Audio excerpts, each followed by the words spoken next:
ایک چوتھا ایک پانچواں. چوتھے رکوع میں بھی قربانی کا ذکر ہے، پانچویں میں بھی قربانی کا ذکر ہے. یہ ایک دم جو ہے ایک جگہ پر جو دو طرح کی قربانیوں کا ذکر ہو رہا ہے، یہ کیوں ہو رہا؟ چوتھے رکوع میں وہ مناسک حج کے ساتھ اس میں وہاں جو فرمایا گیا لِيَشْهَدُوا مَنَافِعَ لَهُمْ وَيَذْكُرُوا اسْمَ اللَّهِ عَلَىٰ مَا رَزَقَهُم مِّن بَهِيمَةِ الْأَنْعَامِ فِي أَيَّامٍ مَّعْلُومَاتٍ عَلَىٰ مَا رَزَقَهُم مِّن بَهِيمَةِ الْأَنْعَامِ فَكُلُوا مِنْهَا وَأَطْعِمُوا الْبَائِسَ الْفَقِيرَ. وہاں پہ قربانیاں دو، پھر اللہ کا نام لو ان جانوروں پر جو اللہ نے تمہیں عطا کیے ہیں، اور جو معین دنوں کے اندر دو، فی ایام معلومات، اور پھر اس میں سے خود بھی کھا، اور جو ہے جو جیسے صدقہ کا گوشت ہوتا ہے وہ نہیں ہے، وہ قربانی کا گوشت ہے، اس میں سے آپ خود بھی کھائیں اور پورا با کو کھلائے، غریبوں کو دے، مساکین کو دے. تو یہ پورا حکم آ چکا چوتھے رکوع کے اندر. پانچواں رکوع پورا کا پورا جو ہے وہ عید الاضحیٰ پر ہے میرے دوست. یہی حکمت صوم کے بارے میں ہے کہ وہاں جب ایک حکم تکرار کر کے آیا کہ پہلے فرما دیا گیا فَمَنْ كَانَ مِنْكُمْ مَرِيضٌ أَوْ عَلَىٰ سَفَرٍ فَعِدَّةٌ مِّنْ أَيَّامٍ أُخَرَ، اگر بیمار ہو کوئی اور یہ یا کہ سفر پر ہو تو تعداد دوسرے دنوں میں پوری کرے. پھر کیا وجہ دوبارہ آ رہا ہے؟ شہر رمضان الذی انزل فیہ القرآن ھدی للناس وبینات من الہدی والفرقان فمن شہد منکم الشہر فلیصم ومن کان مریضا او علی سفر فعدۃ من ایام اخر. کیوں؟ یہ تو ادبی اعتبار سے یہ کلام کا عیب شمار ہوتا، تکرار بلا کسی سبب کے نہیں، سبب کے بغیر نہیں. وہاں کیا تھا؟ وہاں ان دو رعایتوں کے ساتھ تیسری بھی شامل تھی کہ اگر صحیح ہو اب مقیم ہو پھر بھی روزہ نہ رکھو تو ایک مسکین کو کھانا کھلا دو. یہ رعایت ختم ہوئی ہے رمضان کے روزے کے، اب رکھنا پڑے گا روزہ. اور اگر بیمار ہو یا سفر پر ہو تو ٹھیک ہے، دوسرے دنوں میں پورا کرو، پورا کرنا لازم ہے. یہ چیز جو ہے یہ در حقیقت کسی وجہ سے بالکل یہی بات ہے.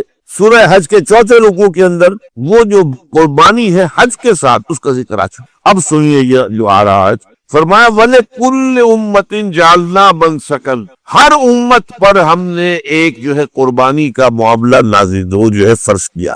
میں نے چونکہ آج شروع میں کہا تھا کہ صوم اور حج میں کچھ مشابہتیں ہیں. دیکھیے صوم کا حکم بھی آیا تھا تو کس طور سے آیا تھا؟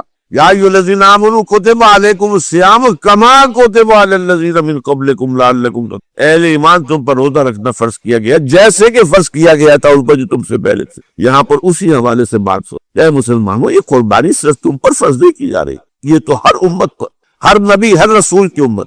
وَلِكُلِّ أُمَّةٍ جَعَلْنَا مَنْسَكًا لِيَذْكُرُوا اسْمَ اللَّهِ عَلَيْهَا، تاکہ وہ نام لے اللہ کا، عَلَىٰ مَا رَزَقَهُم مِّن بَهِیمَةِ الْأَنْعَامِ، جو کچھ اللہ تعالیٰ نے انہیں رزق دیا ہے. یہ چوپائے جو ہے حیوانات کے ان پر اللہ کا نام لے کر چھری پھیری جائے، اللہ کے نام سے ان کو ذبح کیا جائے. فَإِلَٰهُكُمْ إِلَٰهٌ وَاحِدٌ فَلَهُ أَسْلِمُوا. یہ جان لو کہ اس قربانی کی اصل روح کیا ہے؟ وہ یہ ہے کہ اللہ تمہارا ایک الہ ہے، اسی کے سامنے تمہیں سر جھکانا ہے.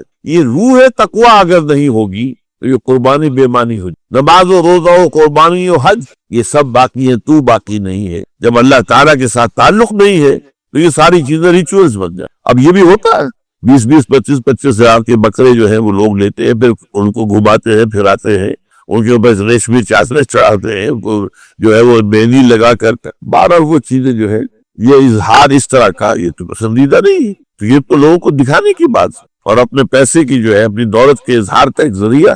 لیکن یہ کہ بہرحال قربانی انسان کرے اور یہ کہ اس کے اندر روح جو ہے تقوی کی وہ موجود ہوگی.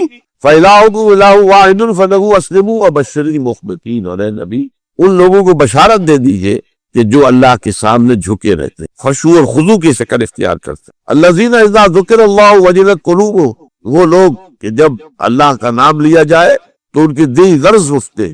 وَالصَّابِرِينَ عَلَىٰ مَا أَصَابَهُمْ، اور صبر کرنے والے جب اس چیزوں پر کہ جو اللہ کی طرف سے ان پر آوے، وہ مصیبتیں، کوئی تکالیف. وَالْمُقِيمِ الصَّلَاةِ، اور نماز کو قائم کرنے والے.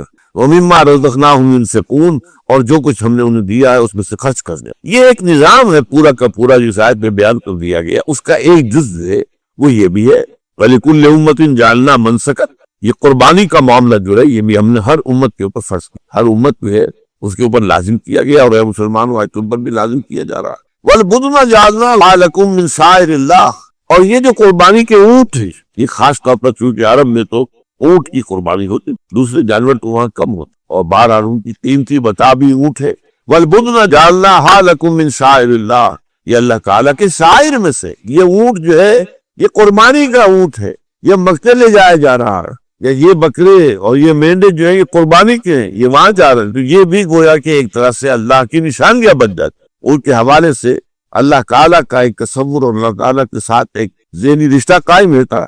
لکم فیہا خیر، تمہارے لیے اس میں خیر ہے، بھلائی ہے۔ چنانچہ جب وہ جاتے تھے حج کے لیے تو جو بھی ان کے ساتھ دودھ دینے والا جانور ہے، قربانی کی نیت ہے لیکن دودھ جو ہے اس کا استعمال کر سکتے ہیں درمیان، اور بھی کوئی اگر ان کی کوئی چیزوں سے فائدہ اٹھانا ہو، لکم فیہا خیر فاذکروا اسم اللہ علیہا، تو اب ان کا اللہ کا نام لو اس کے اوپر، صاف صفے باندھ کر وہ اونٹ کھڑے ہوتے ہیں اور ان کو نہر کیا جاتا۔ آپ کو معلوم ہے ذبح نہیں ہوتا اونٹ، اتنا بڑا جانور ہے، گردن کتنی موٹی ہے، اس کا ذبح کرنا بڑا مشکل۔ نہر کہتے ہیں اس کو۔ کھڑا ہے اونٹ اور ایک برچھا، چھوٹا سا برچھا ہے جو اس کے یہاں گردن کے یہ جہاں آ کر دونوں ہسلیاں ملتی ہیں وہاں پر مارا جائے، اور یہاں سے جو بہت بڑی وین ہے وہ در حقیقت ایورٹا، وہ جو ہے ختم ہوتا ہے، تو وہاں سے خون کا پھر فوارہ، اور اس کے بعد پھر وہ اونٹ کھڑا کھڑا وہ رفتہ رفتہ اس کا جب خون نکل جاتا ہے تو وہ کمزور ہو کر نیچے گر جاتا ہے۔ یہ جو قربانی کا مسئلہ ہے، اس کے بارے میں ایک زمانے میں تو بہت منکرین حدیث کی طرف سے اس کے خلاف بڑی جو ہے ایک مہم کری تھی کہ ختم کیا جائے اس کو۔ یہ خواہ خواہ جو ہے خرچ ہوتا ہے بہت بڑا اور ضائع ہوتا ہے گوشت، اتنے بڑے پیمانے پر گوشت ہوتا ہے، کھایا نہیں جاتا ہے۔ اچھا، ایک زمانے میں فریج بھی نہیں تھے، یہ بھی نہیں کہ آپ محفوظ کر، گوشت ضائع بھی ہو سکتا تھا، اور بھی چیزیں جو ہے وہ گوشت کی وہ صحیح طور سے استعمال نہیں ہوتی۔ تو اس کے اوپر بڑا پروپیگنڈا منکرین حدیث کرا کہ یہ جو ہے قربانی صرف حج کے موقع پر ہے۔ میں اس کی نفی کے لیے آج آپ کو بتا رہا ہوں کہ سورہ حج کے اندر جو دو رکوع ہیں، ایک چوتھا ایک پانچواں، چوتھے رکوع میں بھی قربانی کا ذکر ہے، پانچویں میں بھی قربانی کا ذکر ہے۔ یہ ایک دم جو ہے ایک جگہ پر جو دو طرح کی قربانیوں کا ذکر ہو رہا ہے، یہ کیوں ہو رہا؟ چوتھے رکوع میں وہ مناسک حج کے ساتھ وہاں جو فرمایا گیا لِيَشْهَدُوا مَنَافِعَ لَهُمْ وَيَذْكُرُوا اسْمَ اللَّهِ عَلَى مَا رَزَقَهُم مِّن بَهِيمَةِ الْأَنْعَامِ فِي أَيَّامٍ مَّعْلُومَاتٍ عَلَى مَا رَزَقَهُم مِّن بَهِيمَةِ الْأَنْعَامِ فَكُلُوا مِنْهَا وَأَطْعِمُوا الْبَائِسَ الْفَقِيرَ، وہاں پہ قربانیاں دو، پھر اللہ کا نام لو ان جانوروں پر جو اللہ نے تمہیں عطا کیے ہیں، اور جو معین دنوں کے اندر دو، فی ایام معلومات، اور پھر اس میں سے خود بھی کھا، اور جو ہے جو جیسے صدقہ کا گوشت ہوتا ہے وہ نہیں ہے، وہ قربانی کا گوشت ہے، اس میں سے آپ خود بھی کھائیں اور پورا باقی کو کھلائیں، غریبوں کو دے، مساکین کو دے۔ تو یہ پورا حکم آ چکا چوتھے رکوع کے اندر۔ پانچواں رکوع پورا کا پورا جو ہے وہ عید الاضحیٰ پر ہے میرے دوست۔ یہی حکمت صوم کے بارے میں ہے کہ وہاں جب ایک حکم تکرار کرتے آیا کہ پہلے فرما دیا گیا وَمَنْ كَانَ مِنْكُمْ مَرِيضًا أَوْ عَلَىٰ سَفَرٍ فَعِدَّةٌ مِّنْ أَيَّامٍ أُخَرَ، اگر بیمار ہو کوئی اور یہ یا کہ سفر پر ہو تو تعداد دوسرے دنوں میں پوری کرے۔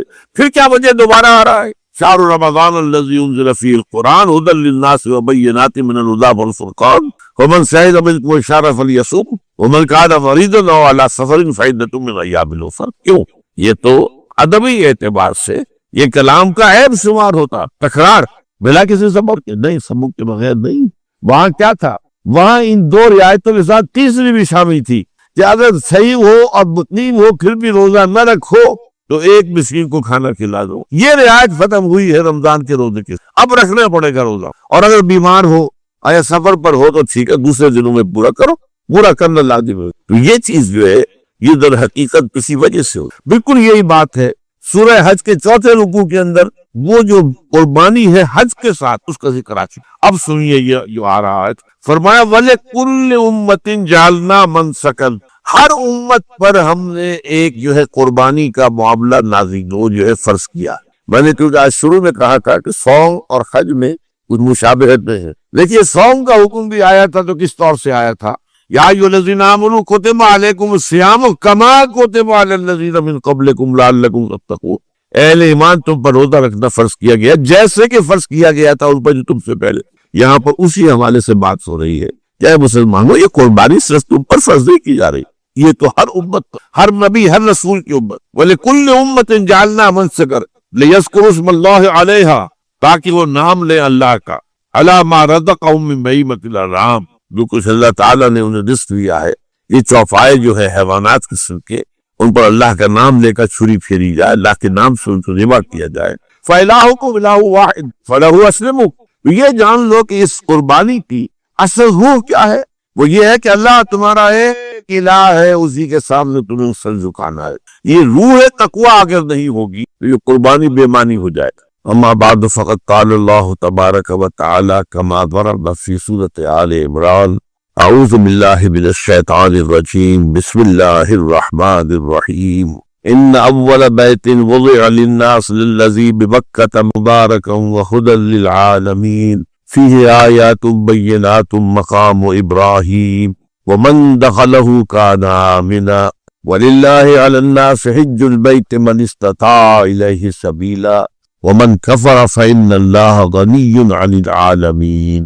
وقال عز وجل كما ورد في سورة الحج ولكل أمة جعلنا منسكا ليذكروا اسم الله على ما رزقهم من بهيمة الأنعام فإلهكم إله واحد فله أسلموا وبشر المخبتين الذين إذا ذكر الله وجلت قلوبهم والصابرين على ما أصابهم والمقيم الصلاة ومما رزقناهم والبدن جعلناها لكم من شعائر الله لکم فیہا خیر فاذکروا اسم اللہ علیہا سواء فإذا وجبت جنوبها فکلوا منها وأطعموا القانع والمعتر كذلك سخرناها لكم لعلكم تشکرون لن ينال الله لحومها ولا دماؤها لن ينال الله لحومها ولا دماؤها ولكن يناله التقوى منكم كذلك سخرها لكم لتكبروا الله على ما هداكم وبشر المحسنين.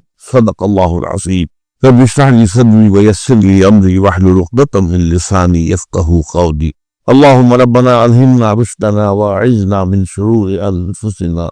اللهم ارنا الحق حقا وارزقنا اتباعه وارنا الباطل باطلا وارزقنا اجتنابه. آمین یا رب العالمین. آج ہجرہ کی 3 تاریخ گویا کہ ٹھیک ایک ہفتے کے بعد عید الاضحیٰ آ رہی. دیکھیے اسلام میں جو 4 عبادات فرض کی گئی ہیں، جو 4 ارکان ہیں، ایک رکن تو ہے جس کا تعلق ہے عقیدے سے، کلمہ شہادت، اور 4 ارکان وہ ہیں جن کا تعلق عبادات سے، نماز، روزہ، حج اور زکوٰۃ.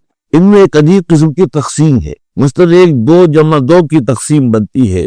2 عبادات ان میں سے وہ ہیں جو ہر مسلمان کو فرض، امیر ہو غریب ہو مرد ہو عورت ہو، ہر ایک کو نماز اور روزہ، یہ دونوں چیزیں ہر ایک کو. لیکن 2 وہ ہے کہ جو صرف صاحب استطاعت لوگوں پر فرض ہے، وہ عام نہیں ہے. جو صاحب نصاب ہے ان پر زکوٰۃ ہے، جو صاحب استطاعت ہے حج کرنے کی استطاعت رکھتے ہیں ان پر حج ہے. اس میں جب 2 جمع 2 کی ایک تقسیم اور آتی ہے، ایک اور اعتبار سے قرآن میں زیادہ emphasis 2 عبادات پر ہے، نماز اور زکوٰۃ. اقیم الصلاۃ وآتوا الزکاۃ، اقیم الصلاۃ وآتوا الزکاۃ، اقیم الصلاۃ وآتوا یقیمون الصلاۃ ویؤتون الزکاۃ. یہ گویا کہ بنا ہوا ہے ایک جوڑا، جبکہ یہ صورتحال جو ہے روزے کی بھی نہیں ہے اور حج کی بھی نہیں. صلاۃ اور زکوٰۃ کا حکم بے شمار مرتبہ قرآن میں آیا، اور روزے کے سارے احکام ایک مقام پر سورہ بقرہ کے 23 رکوع کی 6 آیات میں سب کا سب بیان ہو. باقی تو بعض جگہوں پر اس کا صرف اس اعتبار سے تذکرہ ہے کہ اگر کوئی کفارہ ادا کرنا ہے اس کے لیے اتنے روزے رکھ لو، ورنہ یہ ہے کہ روزے کا اپنی جگہ پر مستقل بذات جو ہے وہ ذکر یا حکم موجود ہے. اس اعتبار سے غور کیجیے. حج کا معاملہ بھی یہی ہے. وہ ایک تو یہ کہ سورہ آل عمران میں اس کی فرضیت کا ذکر آیا، وہ میں نے آیات آپ کو پڑھ کر سنائی ہوں، 2 آیات ان پر ابھی گفتگو کریں گے. سورہ بقرہ کے 24ویں کچھ 25ویں رکوع میں کچھ اس کے مناسک بیان ہو. سورہ حج کے 4تھے رکوع میں اس کے مناسک بیان ہوئی، بس باقی پورے قرآن میں تو اس کا ذکر نہیں. تو اس اعتبار سے فرق ہو گیا 2 جمع 2 کا. لیکن یہ جو ان کی اہمیت اس اعتبار سے کم ہو گئی ہے، اللہ تعالیٰ کی عظیم حکمت نظر آئی کہ ہماری جو 2 عیدیں ہیں وہ ان 2 عبادات کے ساتھ منسلک کر دی. روزوں کے اختتام پر عید الفطر، حج کے ساتھ عید الاضحیٰ. تو گویا کہ ان 2 عبادات کی اہمیت میں اگر کسی درجے میں کوئی کمی محسوس ہوتی ہے قرآن مجید کے بیان کے حوالے سے، تو اس کی تلافی اس سے ہو جاتی ہے کہ عیدین ہماری 2 ہی عیدیں ہیں، 2 ہی تہوار ہیں، اور وہ ان 2 عبادات کے ساتھ جوڑتی. اب آخری بات سمجھیے، 3 جمع 1 کی بھی ایک تفریق ہے. 3 عبادات وہ ہے جو موقت ہے صرف، یعنی معلق بالزمان، ان کا تعلق وقت کے ساتھ ہے. یہ نہیں کہ کسی خاص جگہ سے متعلق. نماز ہر جگہ فرض ہے، ہاں البتہ اس کا وقت آئے گا. اگر سورج جو ہے جس نہار سے ڈھلکے گا تو ظہر کا وقت ہوگا. اگر اسی وجہ سے اللہ تعالیٰ کی حکمت ہو کہ سورج وہی کا وہی کھڑا رہ جائے تو ظہر کا وقت آئے گا ہی نہیں، ظہر فرض ہوگی ہی نہیں. مغرب اسی وقت فرض ہوگی جبکہ سورج غروب ہو جائے.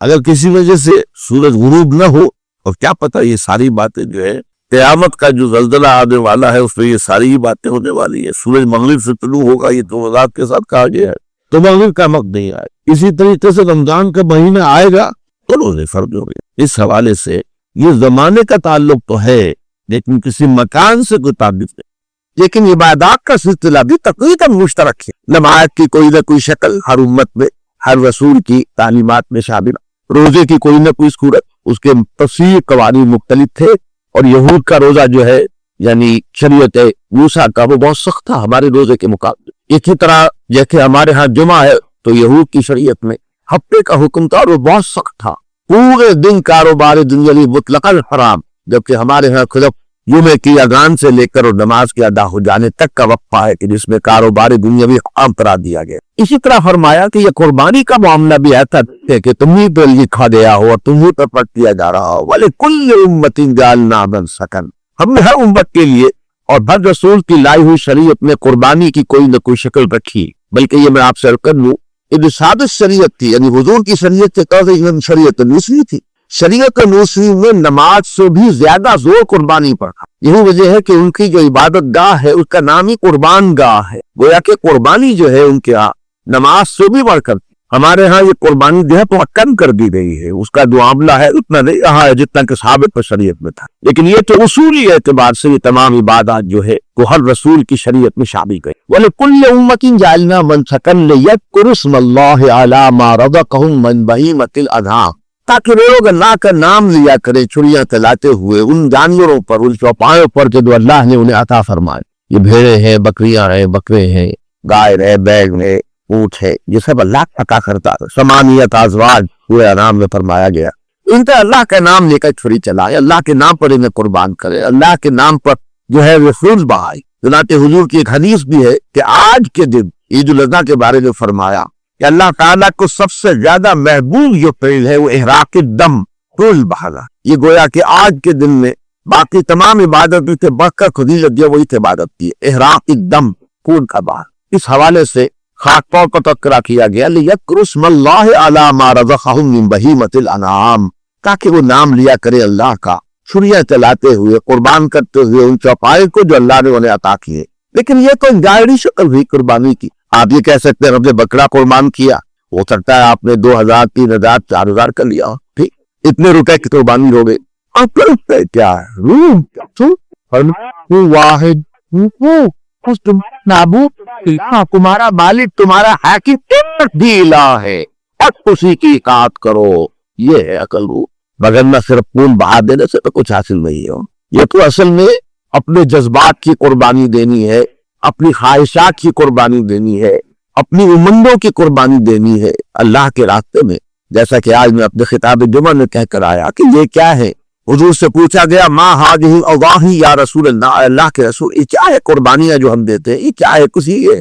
فرمایا سنت ابیکم ابراہیم، یہ تمہارے درد اندر ابراہیم کا طریقہ ہے۔ تو ابراہیم کیسے کیسے عظیم امتحانات میں سے کامیاب ہوئے تھے، ان کی عقل و شعور کا امتحان کھاتے، شرک کے بھٹاٹوک اور ہیرے کے ماحول میں وہ پیدا ہوئے، لیکن توحید خالص تک پہنچ گئے، اپنی عقل سلیم اور فطرت سلیمہ کی رہنمائی۔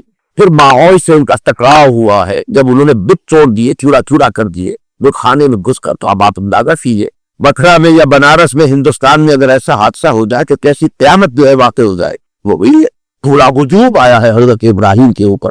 انہوں نے ڈٹ کر کہا یہ کیا ہے تم نے بنا رکھی ہے مور کیا، یہ نہ سنتی ہے نہ بولتی ہے نہ تمہاری باتوں کا جواب دیتی ہے، کیوں پوچھتے ہو؟ اور لوگوں کو سوائے اس کے گردن جھکائے اور اس کے جواب ان کے پاس۔ باپ نے گھر سے نے کہا ٹھیک ہے جا رہا ہوں، سلام علیہ استغفر لک ربی انہ کان بی حفیظ۔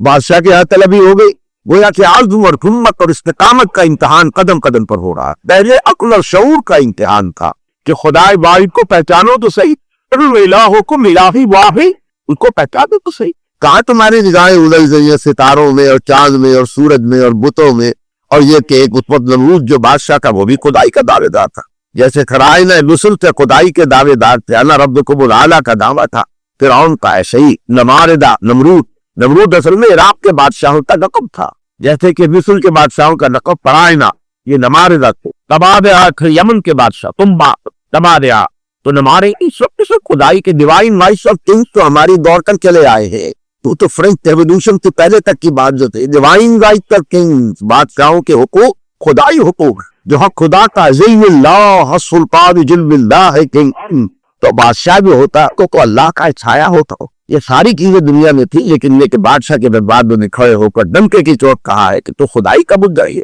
میں اس رب کو مانتا ہوں جو سورج کو نکالتا ہے مشرق سے، اگر تجھ سے کا ہے تیرا جی کوئی اختیار ہے تو مغرب سے نکال کر دکھا۔ فبہت الذی کفر، تو وہ کافر منحیت ہو کر رہ گیا، ششتر ہو کر رہ گیا، اس کے پاس کوئی جواب نہیں تھا۔ کہ طاقت کا جواب ایک ہی ہوتا ہے، اسے قتل کر دو، مار دو، جلا اسے، آگ کا علائے بنا ڈالو اس کے اندر سے۔ اب یہ امتحان آیا اپنی زندگی کا امتحان، عقل و شعور کا امتحان، صبر و ثبات اور استقامت اور عزم اور ہمت کا اس امتحان، اور اب جان کا امتحان۔ اور وہ خطر کود پڑا آتش نمرود میں، عشق عقل ہے محو تماشائے لبے بام، ابھی کود پڑی۔ یہ دوسری بات ہے، اللہ نے اسے گل و گلزار بنا دیا، یا نارو پوری بردن و سلام علی ابراہیم۔ رسولوں کے بعد میں اللہ کی سنت یہ رہی ہے کہ جب قوم ان کی جان کے درپے ہو جاتی تھی تو انہیں ہجرت کی اجازت نہیں تھی۔ قال انی مہاجر الی ربی سیہدین، اچھا ٹھیک ہے میں اپنے رب کی راہ میں ہجرت کرتا ہوں، وطن کو چھوڑتا ہوں۔ وطن کو خیر بات کا، یہ موجودہ عراق ہے اصل میں، تو جو وطن تھا حضرت ابراہیم کا، ان شہر کا جنوبی عراق کے علاقے کے اندر جہاں یہ صدر مملکت تھا نمرود کا، جہاں یہ پیدا ہوا۔ اس کے بعد ساری زندگی ان کی گزری ہے مہاجرت میں، آج شام میں ہے، کل فلسطین میں ہے، پرسوں شرق اردن میں ہے، پھر کبھی مصر میں ہے، کبھی حجاز میں ہے، مراکز بنا دیے ہیں۔ یہ تو دعوت توحید کے مراکز، کہیں اپنے بھتیجے کو بٹھا دیا حضرت لوط کو علیہ السلام ابورا اور صدوم کی بستیوں میں، کہیں حضرت اسماعیل کو جا کر آباد کر دیا، کہیں حضرت اسحاق کو بٹھا دیا۔ لیکن یہ ہے کہ آخری امتحان جو آیا ہے وہ سب سے کڑا تھا۔ 87 برس کی عمر میں اللہ سے دعائیں مانگ مانگ کر ایک بیٹا لیا، میرے بعد میرے اس مشن کا کون وارث ہوگا؟ اللہ تعالیٰ نے بیٹا عطا فرمایا، رب ہب لی من الصالحین فبشرناہ بغلام حلیم، ایک بہت ہی صاحب حلم بیٹے کی ہم نے بشارت دی۔ فلما بلغ معہ السعی، اور جب صورت یہ ہوئی کہ بیٹا 13 برس کا ہو گیا، گویا کہ باجو بن گیا باغ کا، بلغ معہ السعی، ان کے ساتھ بھاگ گاؤں کے قابل ہو گیا، زندگی کے معاملات میں ہاتھ بٹانے کے قابل ہو گئے۔ تو بنی انی اری فی المنام انی اذبحک فانظر ماذا تری، بیٹے میں تو دیکھ رہا ہوں خواب میں، اور مسلسل دیکھ رہا ہوں وہ 3 دن سے کہ میں تمہیں ذبح کر رہا ہوں، اور نبی کا خواب وہی ہوتا ہے، گویا کہ اللہ کا حکم ہے کہ تمہیں ذبح کرو۔ 100 برس کی عمر ہے، 100 برس کا بوڑھا اور 13 برس کا نوجوان، اور اس کو اللہ کے حکم سے نوجوان بھی غلام الحلیم کہا گیا ہے۔ یا ابت افعل ما تؤمر ستجدنی انشاءاللہ من الصابرین، ابا جان کر گزر گئی کہ آپ کو حکم ہو رہا ہے، کب کرنے والوں میں پائی تو پھر وہ راجے یاد میں فلما اسلما وتلوا للجبین ونادیناہ یا ابراہیم قد صدقتہ یا انا کذالک نجزی المحسنین۔ اب جب انہوں نے پیشانی کے بل زمین پر لٹا لیا، چھری چلا دی، چھری نے کام نہیں کیا، آواز آ گئی، اے داہی تم نے اپنے امتحان میں کامیاب ہو گئے، تم نے اپنا خاص سچا کر دیا۔ یہ ہے اس انسان کی زندگی، اس انسان کی زندگی کی یادگار ہے جو آپ منا رہے۔ پورا خط جو ہے وہ انہی کی زندگی کے جک گھومتا، یہ بیت اللہ کی موجودہ کابل ہوگی کی ہے۔ پھر یہ صحیح جو ہوتی ہے بین صفا والمروہ، یہ حضرت حاجرہ سلام علیہا کا وہ بےتابی میں پانی کی تلاش میں مروہ کے صفا اور صفا سے مروہ چکر لگا رہی ہے، کہیں سے کوئی انسان نظر آ جائے، دکاہیا رگڑ رہا اسماعیل پانی غیب کے، اور اسی کی ایڑیوں کی رگڑ سے اللہ نے زمزم پیدا کر دے۔ لیکن یہ تو عصمت ماں کو کیا پتا تھا کہ اس کی ایڑیوں سے اللہ تعالیٰ ہے نہیں تھی جگہ پر جو ہے وہ چشمہ نکال دے، لیکن اس کی وہ بےتابی جو ہے ماں کی، اللہ کو اتنی بھائی ہے، آج لاکھوں انسان 20 لاکھ انسان جو ہے وہی کام کر رہے، وہی صفا سے مروہ، مروہ کے صفا، صفا سے مروہ، مروہ کے صفا، یہ 700 کے رہے گا۔ اور پھر مقام ابراہیم ہے جہاں پر جا کر ہر طواف کے بعد 2 رکعت نماز ادا کی جاتی، پھر جمرات پہ جو ہے وہ پتھر مارے جا رہے ہیں، جہاں شیطان نے بہکانے کی کوشش کی تھی حضرت ابراہیم علیہ السلام کو۔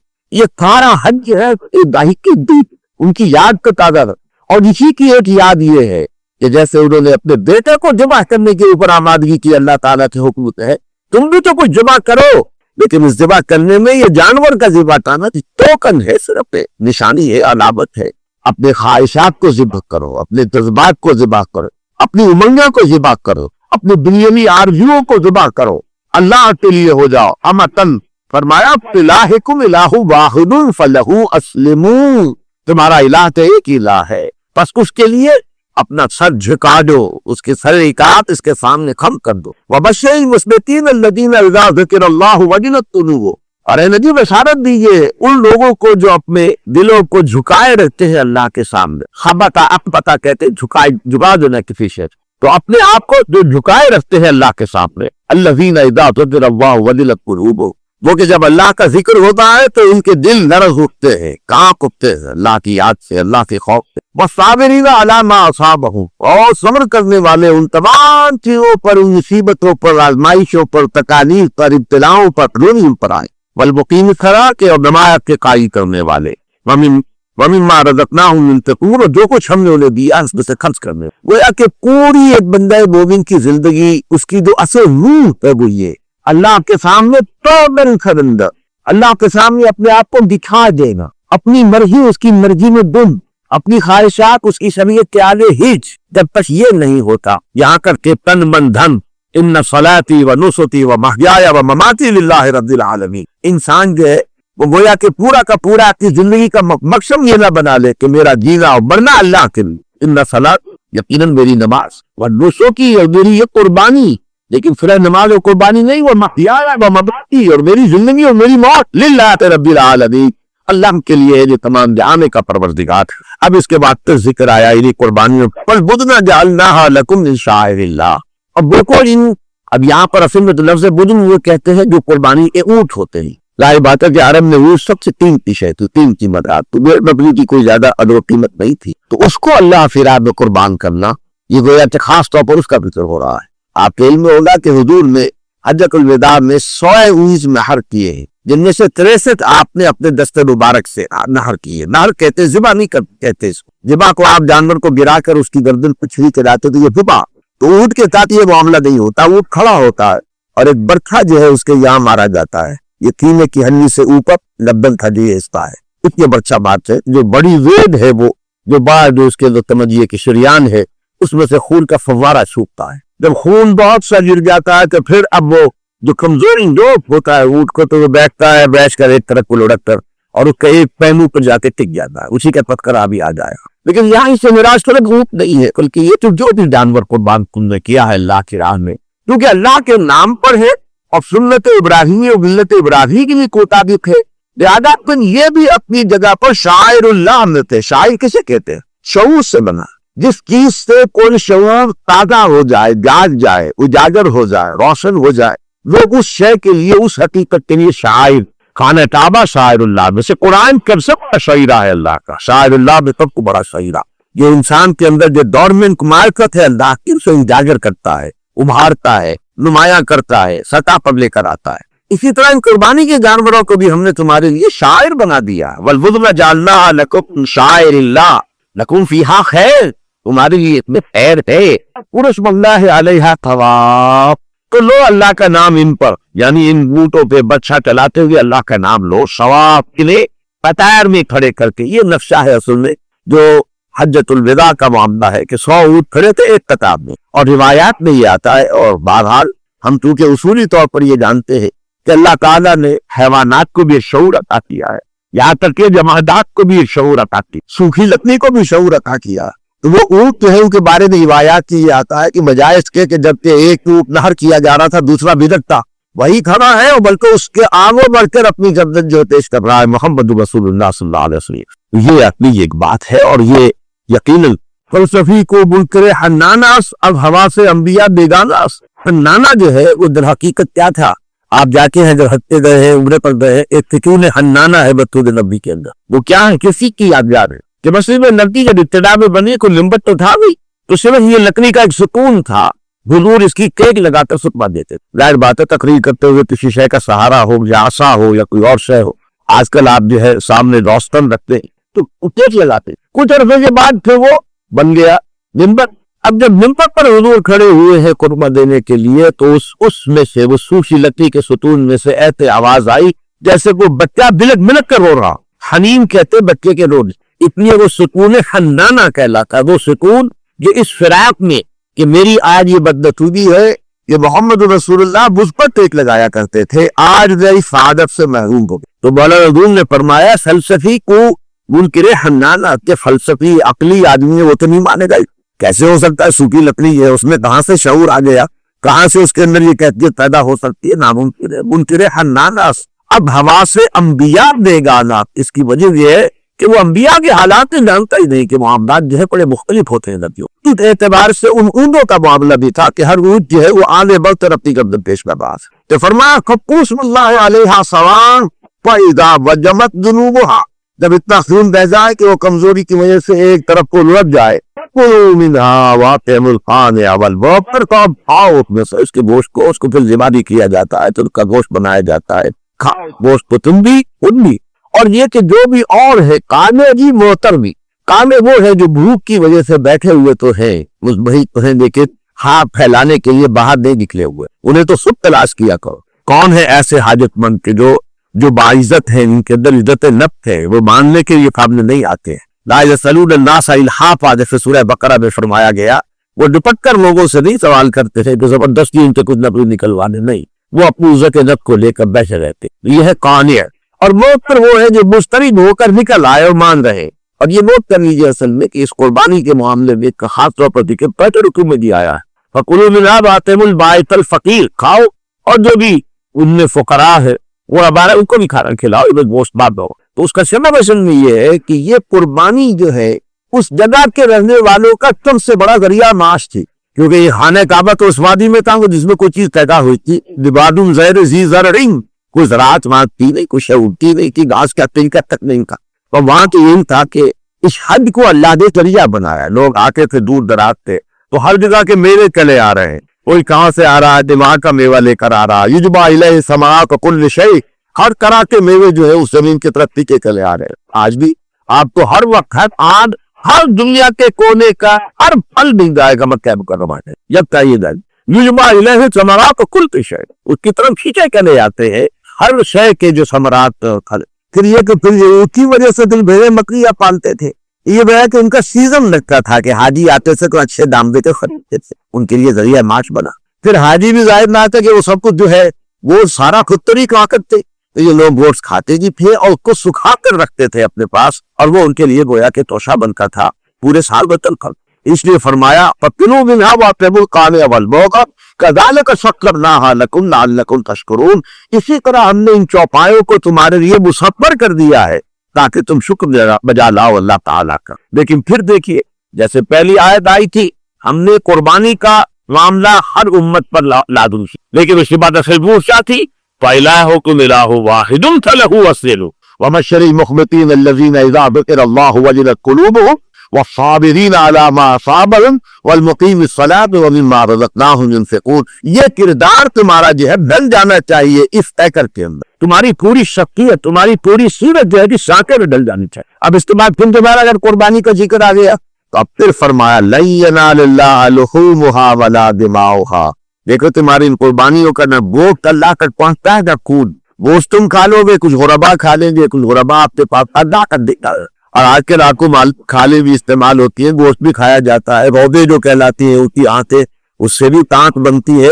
کوئی ایک شے بھی ضائع نہیں جاتی ہے. جو ہمارے ہاں منکرین حدیث نے خام کا اس کے اوپر ایک لمبا چوڑا جو ہے وہ ایک مورچہ بنا لیا تھا کہ یہ ضیاء ہے. تو واقعہ یہ ہے کہ ضیاء اگر ہوتا تھا تو وہاں حج کے موقع پر ہوتا. میں نے جو پہلی مرتبہ حج کیا ہے اپنے والدین کے ساتھ سن 62 میں، تو اپنے آنکھوں کے دیکھا. اس وقت تو ظاہر بات ہے نہ فریزنگ کا نظام تھا، نہ کہیں ٹرانسپورٹ کا نظام تھا. اور اب کے لیے ہے کہ وہاں بڑے بڑے فریزنگ پلانٹ لگے ہوئے ہیں، گوشت کو جو ہے بالکل پوری طریقے سے جو ہے محفوظ کر لیا جاتا ہے. پھر جاتا ہے تمام یہ افغان جہاد کے دوران میں گوشت آتا رہا، جہاز بھر بھر کے جو ہے قربانی کا گوشت جو ہے یہ افغان مجاہدین کے لیے، مہاجرین کے لیے آتا رہا. لیکن یہ ہے کہ واقعتاً اس زمانے میں وہاں پر قربانی کا گوشت جو ہے وہ یقیناً ضائع ہوتا تھا. لیکن یہاں پر قربانی کا گوشت کبھی ہم نے ضائع ہوتا نہیں دیکھا. جبکہ غلام احمد پرویز بھی وہاں کی قربانی کا قائل تھا، یہاں کی قربانی کا قائل نہیں تھا. یہ ممکن حدیث میں وہ کہتے ہیں کہ قربانی حج کی تو ثابت ہے، یہ یہاں کی ثابت نہیں. اسی لیے میں نے آج پہلے متعین کیا تھا کہ سورہ حج میں 6 رکوع میں جہاں مناسک کے حج کا ذکر ہے، طواف کا ذکر ہے، وہاں بھی قربانی کا ذکر آ چکا ہے. 5ویں رکوع میں دوبارہ آ رہا. یہ اصل میں دوبارہ در حقیقت کسی عید الاضحیٰ کے لیے کہ اس رکن کو اللہ تعالیٰ نے پوری دنیا کے مسلمانوں تک پہنچا دیا ہے کہ کم سے کم آپ طواف نہیں کر سکتے، آپ عرفہ نہیں ہے وہاں پہ آپ سعادت حاصل ہو سکی، لیکن یہ کہ یہ پولیس کے اندر شریک ہو جاؤ. تو بہرحال اس وقت یہ اندر یہ مبتدئین حدیث کا آپ کا ایک شوشہ ہے. ورنہ کوئی شہر جو ہے وہ قربانی کے جانوروں کی ذائع نہیں ہو تو کب استعمال دیتی. لیکن یہ کہ اللہ پہ پہنچنے والی چیز نہ ان کا پھول ہے نہ ان کا گوشت ہے. وَلَا يَنَالُهُ التَّقْوَىٰ بھی اب یہ روح تقویٰ ہے جس کا منظر وہ تھا جو آیت میں نے پڑھی پھر دہرائی. وَبَشِّرِ الْمُخْبِتِينَ الَّذِينَ إِذَا ذُكِرَ اللَّهُ وَجِلَتْ قُلُوبُهُمْ وَالصَّابِرِينَ عَلَىٰ مَا أَصَابَهُمْ وَالْمُقِيمِي الصَّلَاةَ وَمِمَّا رَزَقْنَاهُمْ يُنْفِقُونَ. اس پوری شخصیت کی ایسے روح کیا ہے؟ روح تقویٰ ہے. اللہ کا ڈر، اللہ کی باس پوس کا احساس، اس کے حضور میں کھڑے ہونے سے دل کا لرز جانا کہ وہ ڈرتے رہتے ہیں. وَأَمَّا مَنْ خَافَ مَقَامَ رَبِّهِ وَنَهَى النَّفْسَ عَنِ الْهَوَىٰ.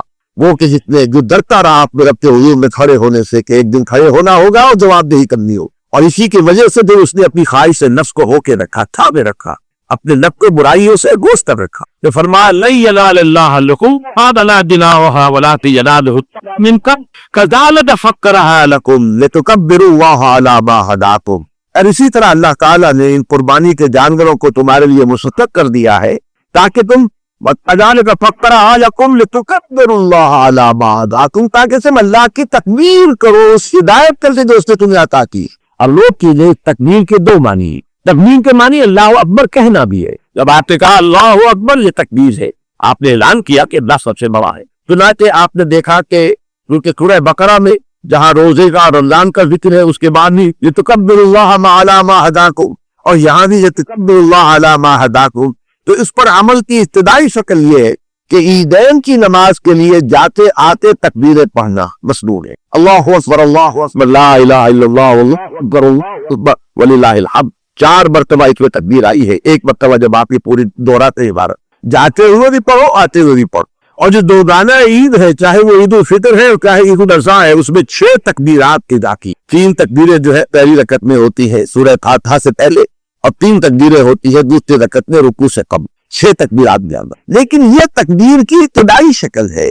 تکبیر کی جیسے کہ جانور کا قربان کر دینا در حقیقت یہ علامت ہو اس شے کی کہ تم قربان کرو اپنے خواہشات کو، اپنے جذبات کو، اپنی امنگات کو، اور سب کے جو ہے قربان کرتے اللہ کی راہ میں لگاؤ. ان صلاتی و نسکی و محیای و مماتی للہ رب العالمین. اسی طرح یہ تکبیر جو ہے اللہ اکبر کہنا یہ بھی علامت ہے کس بات کی؟ اللہ کی تکبیر کرو، یعنی اللہ کو باپ بناؤ اس دنیا کے اندر، اس کی بڑائی منواؤ، اس کی بڑائی تسلیم کراؤ، اس کا قانون بالا ترین ہو، اس کا حکم سب سے اونچا ہو، اس کا کلمہ بلند ترین ہو جائے. لتکون کلمۃ اللہ العلیٰ، اللہ ہی کی بات سب سے اونچی ہو جائے. اس کے لیے وَلِتُكَبِّرُوا اللَّهَ عَلَىٰ مَا هَدَاكُمْ، اللہ نے جو تمہیں ہدایت دی ہے. تو ایک ہے تکبیر قومی ہماری اور ایک تکبیر ہے در حقیقت فعلی. اور وہ کیا ہے کہ وہ نظام قائم کیا جائے، اس کو برپا کیا جائے کہ جس نظام کے اندر اللہ سے کبریائی تسلیم ہو، مسلم ہو، اس کا حکم سب سے بالا تر ہو، اس کی مرضی سب سے پہلے ہو، مقدم ہو، وہ نظام ہے. لِتُكَبِّرُوا اللَّهَ عَلَىٰ مَا هَدَاكُمْ وَبَشِّرِ الْمُحْسِنِينَ. اور اے نبی ان لوگوں کو بشارت دے دیجئے جو مرتبہ احسان تک پہنچ جائیں. یہ تقویٰ کی سب سے آخری منزل ہے. سورہ مائدہ کی آیت نمبر 93 ہے وَيَسْأَلُ الَّذِينَ آمَنُوا وَعَمِلُوا الصَّالِحَاتِ جُنَاحٌ فِيمَا طَعِمُوا إِذَا مَا اتَّقَوْا وَآمَنُوا وَعَمِلُوا الصَّالِحَاتِ ثُمَّ اتَّقَوْا وَآمَنُوا ثُمَّ اتَّقَوْا وَأَحْسَنُوا وَاللَّهُ يُحِبُّ الْمُحْسِنِينَ. یہ 3 درجے. ایک قانونی ایمان کا درجہ ہے. پہلا چکلا جو پہلی منزل کیا؟ قانونی ایمان. آپ نے مان لیا اشہد ان لا الہ الا اللہ واشہد ان محمد رسول اللہ، اور یہ کہ آپ نے اس کے تمام احکام کے تسلیم کر لیا. آمنت باللہ کما ہوا باسمائہ وصفاتہ وقبلت جمیع احکامہ اقرار باللسان وتصدیق بالقلب. خواب کہتا اور ارکان اسلام کی پابندی کا عہد کر لیا. یہ پہلا ایمان. سمت تقو، پھر ہر تقنا رہا وآمنوا، اور ایمان لا. یہ ہے وہ ایمان جو یقین قلبی والا ایمان ہے، دل میں راسخ ہو جانے والا ایمان، جو کہ دل مزین ہو جائے، منور ہو جائے جمبور ایمان تک. یہ دوسری منزل. تیسری منزل ہے سنو درجہ احسان پر فائز ہو جانا، جس کے بارے میں حدیث میں آیا ان تعبد اللہ کانک تراہ فإن لم تکن تراہ فإنہ یراک، یا ان تعمل للہ کانک تکن تراہ فإنہ یراک. اللہ سے بندگی کرو اور اللہ کے لیے بھاگدار اور بولے کو مشقت کرو. کہ کیفیت تو گویا کہ تم اسے دیکھ رہے ہو اپنی آنکھوں سے، اور اگر یہ نہیں تو کم سے کم یہ کیفیت تو حاصل ہو جائے کہ تمہیں یہ چیز مستعمر رہے ہر وقت اللہ مجھے دیکھ رہا. یہ ہے در حقیقت بشری محسنین. اب اس کے بعد یہ تکبیر رب کے ضمن میں ایک تکبیر ہے جو ہم نے بھی آج پڑھی ہے، او پڑھی ہے، آپ نے بھی پڑھی ہے، سب نے پڑھی ہے. لیکن یہ کہ یا وسعت افلاک میں تکبیر مسلسل، یا خاک کی آغاز میں تسبیح و مناجات، جس پہ در حقیقت زمین و آسمان کا فرق ہے۔ یہ مسلک مردان فلادا خدا مست، اور وہ مسلک منہب اللہ جمادات و نباتات، تیرا زبان تو سبحان اللہ کہنا اور اللہ اکبر کہنا اور تکبیریں کرتے رہنا، تو فقط اللہ اللہ اللہ، یہ ملا کا مذہب ہے۔ مجاہدین کا مدن کیا ہے؟ وہ سب کی جو واقعی بندہ مومن ہے وہ تو وسعت افلاک میں تکبیر مسلسل، اللہ کی تکبیر ہو رہی ہے آفاق کے اندر، اللہ کی بڑائی کا ڈرورا ٹھیکا جا رہا، ڈنڈا بجایا جا رہا، اور بالفعل زمین کے اوپر اللہ کی حکومت تاری۔ اس حکومت کے قیام کے سلسلے میں ایک بہت بڑی قربانی پہلے پیش کرنی ہوتی ہے، پھر اگلی آیات میں آپ کو سناؤں گا۔ میں نے کیا کہ قربانی جذبات کی بھی ہے، خواہشات کی بھی ہے، امنگوں کی بھی ہے، ولدنوں کی بھی ہے، جان کی بھی ہے، اولاد کی بھی ہے۔ حضرت ابراہیم اپنی جان قربان کرنے کے لیے تیار ہو گئے تھے تو آپ نے پوچھے تھے، اور اپنے بیٹے کو جمع کرنے کے لیے تیار ہو گئے تھے جب اسماعیل کی گردن پر چھری چلا دی، اپنی اور اپنی اولاد کی جان کو قربان کرنے کے لیے تیار ہے۔ اس کے بعد یہ ہے کہ ایسے لوگ مل جل کر ایک جماعت بنے، کاتے تکبیر جو ہے بانٹ رکھے پر تکبیر، اللہ کی کبریائی کا اعلان آفاق میں یا وسعت افلاک میں تکبیر مسلسل، اور واقع پر اللہ تو جان کو قائم کرنے کے لیے قوت قرار ہو جائے۔ یہاں پر آ کر ایک اور بہت بڑی قربانی دیتی ہے دلی پڑتی ہوا، انا اپنی قربان، میں زیادہ جاننے والا، زیادہ بڑا عالم، میں زیادہ متقی، میں اس سے بڑا ہوں۔ حضرت ابراہیم کے والد نے بھی کو سوچا ہوگا نا کہ میں باپ ہوں، یہ میرا بیٹا ہے، اور یہ مجھ سے کہہ رہا ہے کہ میری پیروی کرو۔ یا میں تو یہ قبضاتنی من العلم وار اللہ سے فقدنی غادے کا فراق السلی، اب بجان میرے پاس وہ علم آیا ہے جو آپ کے پاس نہیں آیا تھا، بس میری پیروی کیجیے، آپ کو کرنی پڑے گی میری پیروی، اور میں آپ کو راستہ بتاؤں گا سیدھا کون سا، میرے پیچھے کہیے۔ اب یہاں گویا کہ اونٹی گنگا بہ رہی ہے کہ باپ سن بیٹا کہہ رہا ہے کہ میرے پیچھے کرو، لیکن یہاں تو چلنا پڑے گا جب تک اس انا کو بار نہ دیا جائے۔ وہ انا جو ہے سب سے بڑی رکاوٹ، سب سے بڑا بت جو ہے اعجاب المرء بنفسہ، میں تو کر، وہ چھوٹا ہے، وہ کمتر ہے مجھ سے، وہ اپنی دولت میں مجھ سے کم ہے، اپنی حیثیت میں مجھ سے کم ہے، وہ دنیا میں کامیابیوں کے اعتبار سے مجھ سے کم ہے، میں کیوں اسی بات ماننے کے لیے تیار ہوں؟ اس انا کی ورطہ سے قربانی نہیں دیتے جماعت نہیں بنتی، جماعت نہیں بنتی تو اقامت دین کے لیے اور اعلاء کلمت اللہ کے لیے کوئی اجتماعی جدوجہد ممکن نہیں۔ لیکن جب یہ جماعت بن جائے، اور جیسا کہ حضور کی جماعت محمد رسول اللہ والذین معہ، یہ ٹائٹل ہے محمد کی جماعت کا صلی اللہ علیہ وسلم، اللہ کے رسول محمد ان کے ساتھ ہیں صحابہ کرام رضوان اللہ تعالی علیہم اجمعین، جنہوں نے حضور سے بیعت کی تھی۔ بایعنا رسول اللہ صلی اللہ علیہ وسلم علی السمع والطاعۃ فی العسر والیسر والمنشط والمکرہ وعلی عطرۃ علینا لا نلاود الامر له ان نقول بالحق ما كنا یا نخاف فی اللہ نوبۃ العین۔ ہم تو بھول گئے کہ بیعت میں کوئی چیز ہوتی ہے، زیادہ پیری مریدی کی بیعت یاد رہ گئی ہے۔ یہ بیعت تو جماعت تھی جو حضور نے لی کو صحابہ سے۔ حضرت عبادہ بن ثابت فرما رہے ہم نے بیعت کی تھی اللہ کے رسول سے، آپ کا ہر حکم سنے گے ارمانے میں، چاہے مشکل ہو چاہے آسان ہو، چاہے ہماری طریت آمادہ ہو چاہے ہمیں اپنی کنیتوں پر جبر کرنا پڑے، چاہے آپ کسی اور کو ہمیں چھوڑ کر کسی اور کو امیر بنا دیں، دوسروں کو ہم پر ترجیح دے دیں، اور جسے بھی آپ امیر بنائیں گے ان سے جھگڑے میں ان کا بھی کہنا سنیں گے اور مانیں گے۔ البتہ ہماری رائے جو ہوگی حق جسے سمجھیں گے ضرور بیان کریں گے، اور پھر اس خوف سے کہ لوگ ہنسیں گے کہ اس نے کیا بات کہہ دی، وہ ملامت کرنے والوں کے ملامت کے در سے اپنی زبان بند نہیں کریں گے۔ اجتماعی زندگی کی امر ہوئی شورا بینہم، پچھلا ہمارا درس اتوار کا جو تھا کہ وہ اجتماعی زندگی کا ایک لازمی حصہ یہ ہے کہ باہمی مشاورت کے ساتھ معاملہ لے کے چلا جائے۔ یہ تاریخ جو ہے اب اس کا آخری مرحلہ بیان ہو رہا ہے۔ فرمایا ان اللہ یدافع عن الذین آمنوا، جب ایک ایسی جماعت تیار ہو جاتی ہے تو اللہ کا یہ وعدہ ہے یقیناً اللہ مدافعت کرے گا، مدد کرے گا ان لوگوں کی جو ایمان لائے۔ ان اللہ یدافع عن الذین آمنوا ان اللہ لا یحب کل خوان کفور، اللہ تعالیٰ کو خیانت کرنے والے، ناکفی کرنے والے پر تو نہیں ہے۔ یہ دنیا میں اقتدار کیوں ہوتا ہے خیانت کرنے والوں کے پاس؟ اس لیے کہ دیانت دان بیٹھے رہتے ہیں گھروں کے اندر، اپنی چھوٹی کی دنیا بنائی ہوئی ہے، اپنا کاروبار، اپنی دکان، اپنا پروفیشن، اپنا مسئلہ، بس جب یہ دیانت دان اور بیٹھے رہیں گے، جمع نہیں ہوں گے، طاقت نہیں بنے گے، اور ان بدیان کو خائنوں کے ساتھ پہ کم نہیں بول لیں گے، تو یہی خائن جو ہے اور یہی بدبخت جو ہے انہی کی حکومتیں ہوں۔ لیکن اللہ فرماتا ہے ہمیں یہ خائن پسند تو نہیں ہے، ہمیں یہ لوگ خیانت کرنے والے اور ناچنے لوگ پسند نہیں ہے، لیکن کیا کریں ہمارے میدان میں آتے ہی نہیں، وہ باطل کو چیلنج کرنے کی ہمت بھی کرتے، اول تو ہے ہی نہیں، آگ ہی اول تو پیدا ہو نہیں کرتی، کہیں اور ہو جائے تو مر جاتی ہے یا رہتی ہے خام، یا تو دلوں میں یہ جذبہ ابھرتا ہی نہیں، ابھرتا ہے تو تھوڑی دیر کے لیے کوئی تقریر سنی، کوئی درس سنا، وہ جذبہ دل کے اندر پیدا ہوا، گھر پہنچنے کا تکن ہوا، پھر وہی دھندا، وہی کاروبار، وہی دکان، وہی دفتر، وہی اپنی فیکٹری، وہی اپنا پروفیشن، کلینک ہے، کچھ اور ہے وہی۔ اس لیے فرمایا کہ یہ تو در حقیقت جب وہ جماعت تیار ہو جاتی ہے تو ظاہر بات ہے اللہ کی مدد اب ان کی پشت پناہ ہوگی۔ اللہ یبعث الذین آمنوا ان اللہ لا یحب کل قوان کفور، ان نہ ٹکڑوں اور کھاؤں کو اللہ پسند نہیں کرتا۔ ان کے ہاتھ میں تو اتنی رہتی ہے حکومت یا اقتدار کہ جو لوگ ہے طالب لوگ ہیں، جو لوگ کے دیانتدار ہیں، جو لوگ کہ اللہ تعالیٰ کی طرف سے اپنی جو بھی امانت اللہ نے دی ہے ان کا لحاظ کرنے والے ہیں، وہ میدان میں آتے ہی نہیں، وہ جمع ہوتے ہی نہیں، وہ اپنی جگہ پر اپنی اصلی دفی اپنا راز بنائے رکھتے ہیں۔ لہذا فرمایا ان اللہ یدافع عن الذین آمنوا ان اللہ لا یحب کل خوان کفور للذین یقاتلون بانہم ظلم وان اللہ علی نصرہم لقدیر۔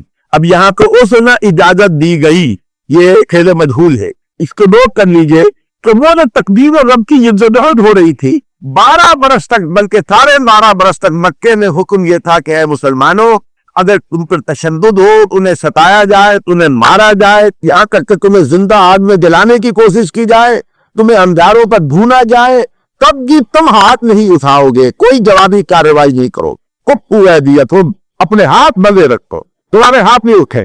یہ بہت اہم مرحلہ ہے، انقلابی جدوجہد جو حضور کی تھی، میری کتاب ہے منہج انقلاب نبوی، اس میں تفصیل سے میں نے اس مرحلے پر بحث کی، اور یہ فتنۃ مرحلہ 12 برس تک حکم یہ تھا کہ کوئی جوابی کارروائی، no retaliation whatsoever, no raging offense, even in self defense، اپنے ہاتھ کو بچانے کے لیے بھی ہاتھ نہیں اٹھانا۔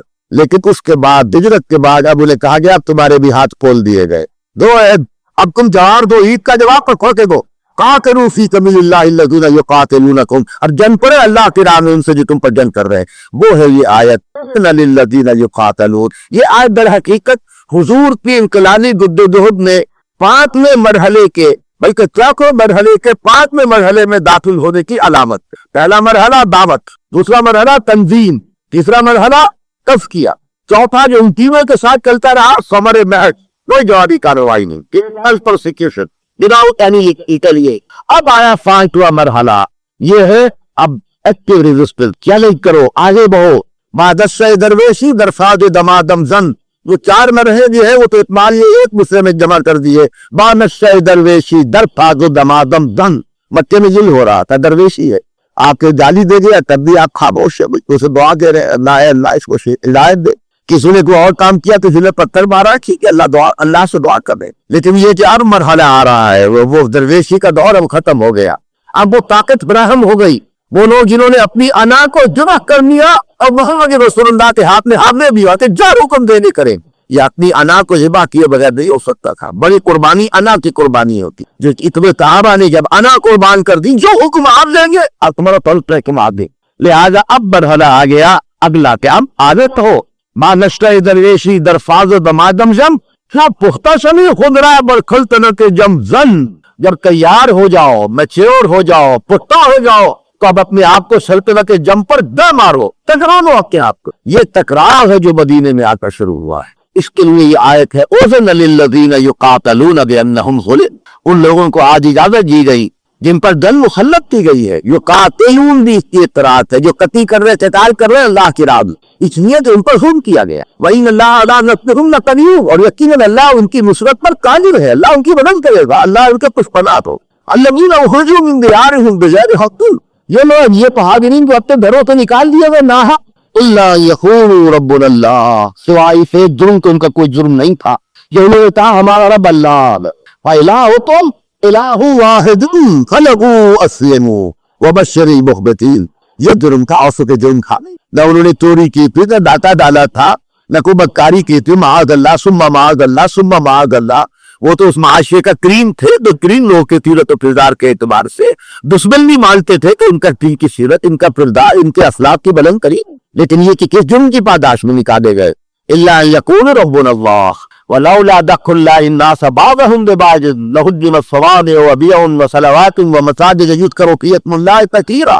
اب یہاں جو ہے تمدن کا اور تاریخ انسانی کا ایک اہم اصول بیان ہو رہا ہے، جو کہ یہ فلسفہ جو ہے تاریخ کا، جو اسلام کا یا قرآن کو فلسفہ کا تاریخ، وہ یہ ہے کہ یہ زمین میں فساد بہت مٹ جاتا ہے، کفر کا، شرک کا، ظلم کا، جور کا، اور لوگوں کے اوپر جو ہے استبداد کا اور استحصال کا جب بہت زور بڑھ جاتا ہے تو پھر اللہ تعالیٰ کسی ایک قوت کو اٹھاتا، کوئی سالم طاقت فراہم ہے کی، کوئی ایک جماعت اللہ والوں کی جو ہے تیار ہوتی ہے، پھر وہ ٹکراؤ ہوتا ہے اور اللہ ان کے ذریعے سے ان کو دفع کر دیتا، ان کو ختم کر دیتا، ان کو ملیہ میں کر دیتا۔ کبھی موسیٰ کے ہاتھوں فرعون کو غرق کیا اور کبھی یہ قریش جو ہے ان کو 70 سردار جو ہے وہ میدان بدر میں مسلمانوں کے ہاتھوں یا فرشتوں کے ہاتھوں بروا دیے گئے۔ لیکن یہ اللہ کی سنت ہے، اگر ایسا نہ ہوتا وقتاً فوقتاً صفائی نہ ہوتی رہتی تو پھر تو یہ دنیا جو ہے خاک سے بھر جاتی، دنیا میں ہر جگہ حضور کو دور ہوتا، کہیں بھی کوئی بھلائی کی شکل ہی نہ ہوتی۔ فرمایا وَلَوْلَا دَخُلُ اللَّهِ النَّاسَ بَعْضَهُمْ بِبَعْضٍ، اگر اللہ تعالیٰ یہ نہ کرتا رہتا کہ کچھ لوگوں کے ذریعے سے کچھ لوگوں کو دور کر دے، نیست و نابود کر دے، نسیہ منسیہ کر دے، ملیہ میں کر دے، اگر ایسا نہ ہوتا لَحُتِّمَتْ صَوَامِعُ وَبِیَعٌ وَصَلَوَاتٌ، تو پھر یہ تمام صومعے اور یہ تمام کنیسے اور یہ تمام جو صلوتا کہلاتا ہے سینگوگ، یہ یہودیوں کی کو جی سمجھیے کہ نماز گاہ ہے، اور یہ کہ مساجد جس میں کہ اللہ کا نام لیا جاتا ہے کثرت کے ساتھ، جو سب کے سب منحرف کر دیے جاتے، یعنی مذہب کا تو دنیا میں کہیں نامہ نشان نہ رہتا۔ اب یہاں ان تمام کا بھی جو اپنے اپنے وقت کے اندر جو امتیں تھے گا، حضور کے آنے سے پہلے حضرت عیسیٰ ہی ہے جو رسول تھے، اور حضرت عیسیٰ کے آنے سے پہلے حضرت موسیٰ ہی کی رسالت کا دور چل رہا تھا، تو اس امت کی جو تھے سینگوگ تھے وہ ختم ہو گئے ہوتے، دنیا میں وجود نہ رہتا۔ اسی طریقے سے ان کے جو چرچز ہیں، خمانے اور ان کے جو راہب خانے ہیں وہ ختم ہو گئے ہوتے، کنیسے ختم ہو گئے ہوتے، صومعے ختم ہو گئے ہوتے، اور یہ کہ آگے چل کر مسجدیں بھی ختم ہو جاتی۔ اس کے بعد جو آیت آئی ہے بڑی اہم ہے، جو ہمارے یہ خاص طور پر پاکستان جو بڑی قصبہ پرسی کے عالم میں آ چکا ہے، بال بال ہمارا قرض میں بندھا ہوا ہے، ہماری لگام اب IMF اور ورلڈ بینک کے ہاتھ میں، جنہیں چاہے موڑ دے۔ ہمارا حال جو ہے ایک طرف جو ہے طوفان اٹھ رہا ہے BJP کا اور VHS کا، وشو ہندو پریشد، اور جو ہے بڑی بڑی جو شیو سینا ہے، یہ تنظیمیں اٹھ رہی جن کے توسے نظر اب یہ ہے کہ اسلام اور مسلمانوں کا خاتمہ پورے بر عظیم ہند سے، مہابھارت سے اسلام اور مسلمانوں کا خاتمہ کب ہوگا؟ یا تو یہ واپس ہندوتوا کہلا رہا، وہ ہندو مت میں واپس آ جا، ان کو ختم کر دیا جائے۔ یہ بھارت کی یہ جو مہابھارت کی 73 سرزمین ہے، اس میں یہ ندی فلوب ہے، ان کو ختم کیا تھا۔ ادھر سو اترائی کا طوفان اربوں کے اوپر اسی طریقے سے جو ہے وہ طوفان کے معنی دے خنجر ہے جو عالم عرب کے سینے کے اندر تمس ہوا ہے۔ ان حالات کے واقعہ یہ ہے کہ یہ ابھی الفاظ جو آ رہے ہیں، اللہ کی صرف اللہ مدد کرے گا ان کی جو اس کی مدد کرے گے۔ واقعہ یہ ہے، ایک مرتبہ ہمارے یہاں اجتماع تھا اور ہمارے سید مظفر حسین ندوی صاحب آئے ہوئے تھے آزاد کشمیر سے، انہوں نے پھر جمعے میں جب خطاب کیا تھا تو بڑی پیاری بات انہوں نے کہی تھی کہ اللہ تعالیٰ کی نصرت کو حاصل کرنے کا یقینی ذریعہ کون سا؟ اللہ کی نصرت ضرور ہمیں حاصل ہو، اس کا ذریعہ کیا؟ فرمایا تم اللہ کی نصرت کرو، اللہ کی نصرت لازم حاصل کرو۔ تم اللہ کو پیش دکھاؤ، تم اللہ کے بادیوں سے دوستیاں ڈانٹو، تم اللہ کے دشمنوں کی پناہ طلب کرو۔ امریکہ کروا دے، کلنٹن کروا دے، کھلا کروا دے، یہ کروا دے، وہ کروا دے، UNO کروا دے، یا الذین آمنوا لا تتخذوا اليہود والنصارى اولیاء بعضهم بعض، پھر اللہ تو مدد کرے گا تمہاری؟ تم نے تو سارا نظام اپنا سوچتے پر چلا رکھا ہے۔ بڑی مشکل سے اب سپریم کورٹ سے اپیل بینچ کا فیصلہ آیا کہ BBL صاحب میدان میں آ گئے ہیں اور انہوں نے اس کے ریویو پٹیشن داخل کر کے گویا کہ 10-15 سال کے لیے پھر موقع تھے۔ یہ صورتحال ہے اس ملک کی تو اسلام کے نام پر بنا، لیکن یہ کہ بہرحال میں آپ اکیلے تو اس نظام پہ توڑ نہیں سکتے۔ وہ کہتے ہیں کہ اکیلا کنا بھار کو نہیں پھوڑ سکتا، لیکن جمع ہو جائے، منظم ہو جائے، جماعت کی شکل میں ہو، کمین کو کم اتاعت کی بیعت کی ہوئی ہو تو پھر طاقت بنتی۔ مال الشیء درویشی در فاض دما دم زن تو قبطہ شری قدرہ بر سلطنت جم جن، تب کو مرحلہ آتکار وَلَيَنْصُرَ اللَّهُ مَنْ يَنْصُرُ إِنَّ اللَّهَ لَقَوِيٌّ عَزِيزٌ، یقیناً اللہ مدد کرے گا ان کی۔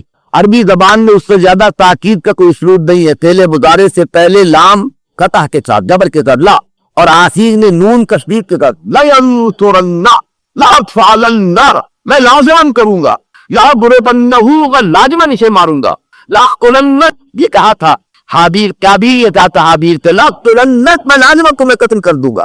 یہ گویا کہ تاکید کا سب سے زیادہ بڑا صیغہ جو ہے وہ یہی ہے وَلَيَنْصُرَنَّ اللَّهُ مَنْ يَنْصُرُ، اور یقیناً اللہ مدد کرے گا ان کی جو اس کی مدد کرتے۔ کمر کٹیت ہے، کمر بسبا ہو جائے، ان صلاتی و نسکی و محیایا و مماتی للہ رب العالمین کہہ کرے کمر کٹ لے۔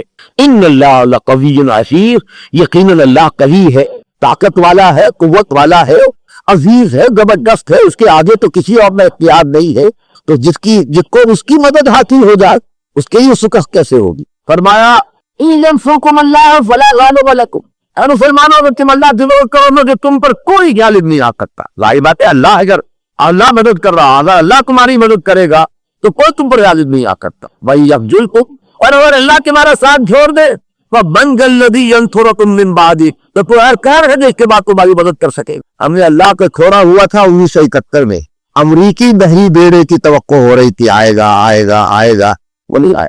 کون ہے وہ جو تمہاری مدد کرے گا؟ اگر وہ تمہیں تو وَيَخْذُلْكُمْ، اگر جو تم سے اپنی مدد جو ہے ہٹا لے تم کریے، وَمَنْ ذَا الَّذِي يَنْصُرُكُم مِّن بَعْدِهِ، تو کون ہے کہ مدد کرے تمہاری اس کے بعد؟ اگر اللہ مدد کرے تم پر غالب کوئی نہیں آئے گا۔ ان اللہ لقوی عزیز۔ اب ہے آخری بات بیان ہو گئی، الذین ان مکناہم فی الارض اقاموا الصلاۃ وآتوا الزکاۃ وامروا بالمعروف ونہوا عن المنکر۔ یہ وہ آخری ہدف ہے، یہ نظام کو بدلنا ہے، نظام کون کا قائم کرنا ہے؟ وہ لوگ کہ اگر انہیں ہم زمین میں تمکن عطا کریں، غلبہ عطا کریں، اقتدار عطا کریں، نماز کا نظام قائم کریں گے، زکوٰۃ کا نظام قائم کریں گے۔ وہ نظام نہیں کہ یا الاساد نے قائم کر کے تو زکوٰۃ کو بدنام کیا، حقیقی زکوٰۃ کا نظام جس کے لیے اب تفصیل میں جانے کا موقع نہیں۔ اور فرمایا وَأَمَرُوا بِالْمَعْرُوفِ، نیکی کا حکم دیں گے، وَنَہَوْا عَنِ الْمُنکر، اور منکر سے روکیں گے، وَلِلَّهِ عَاقِبَةُ الْأُمُورِ، اور یقیناً تمام معاملات انجام کار کو ان کا فیصلہ اللہ ہی کے ہاتھ میں۔ یہ ہے قربانی کا پھلکوپا، قربانی کی روح، تقویٰ اور جہاد کی سبیل اللہ، اور اللہ کے دین کو تکبیر جو ہے زبان سے کہنا، اور عملاً اللہ کی کبریائی کے نظام کو قائم کرنا۔ اللہ تعالیٰ مجھے اور آپ کو اس کی توفیق عطا فرمائے۔